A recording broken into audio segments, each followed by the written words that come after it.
अगर किसी मुल्क की सांसें पानी से चलती हों और कोई वो पानी ही रोक दे तो क्या होगा? पाकिस्तान की हालत कुछ ऐसी ही हो गई है।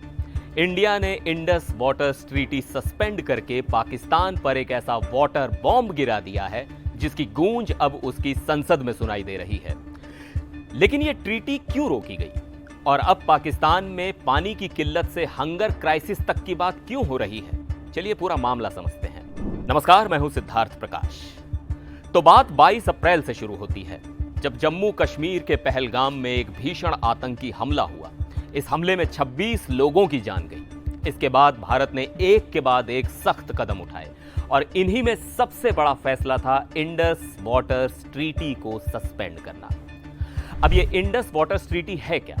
ये एक इंटरनेशनल एग्रीमेंट है जो 1960 में भारत और पाकिस्तान के बीच हुआ था और इसमें वर्ल्ड बैंक भी एक पार्टी था। इस समझौते के तहत पाकिस्तान को 3 पश्चिमी नदियों इंडस यानी सिंधु, झेलम और चिनाब इनका पानी मिला हुआ था। वहीं भारत को 3 पूर्वी नदियों रावी, सतलुज और ब्यास का कंट्रोल मिला।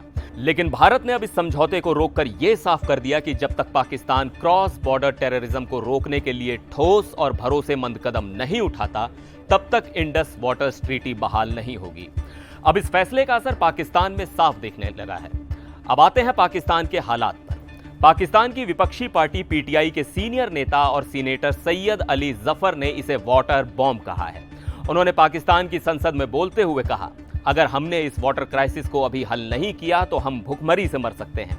इंडस बेसिन हमारी लाइफलाइन है। हम अगर ये पानी का क्राइसिस नहीं अभी सॉल्व करेंगे तो हम भूखे मर सकते हैं। उसकी वजह यह है कि इंडस बेसिन जो है वो ही हमारा लाइफलाइन है। 3/4 जो पानी हमारा आता है सर टोटल बाहर से आता है।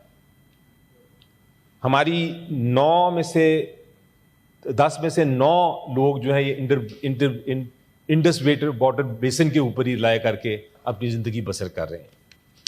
90% स्टेटिस्टिक्स के मुताबिक 90% जो हमारी क्रॉप्स हैं, जो हमारी फसलें हैं, वो इस पानी पर डिपेंड करती हैं। हमारे जितने पावर प्रोजेक्ट्स हैं, जितने डैम्स हैं, वो इसी पानी के ऊपर बने हुए हैं। तो इसलिए अगर इसको हम समझते हैं कि ये एक वाटर बॉम्ब हमारे ऊपर पड़ा हुआ है जिसको हमने डिफ्यूज करना है, इसको खत्म करना है। तो सुना आपने, अगर भारत चाहे तो इन नदियों पर बने डैम्स या प्रोजेक्ट से पानी के फ्लो को कम करके पाकिस्तान के बड़े हिस्से को सूखे में धकेल सकता है। खासकर गर्मियों में यह असर और घातक हो जाता है। मतलब अभी तक पाकिस्तान आतंक के सप्लाई चेन के मैनेजमेंट में बिजी था, अब उसे पानी का इमरजेंसी मैनेजमेंट भी देखना होगा।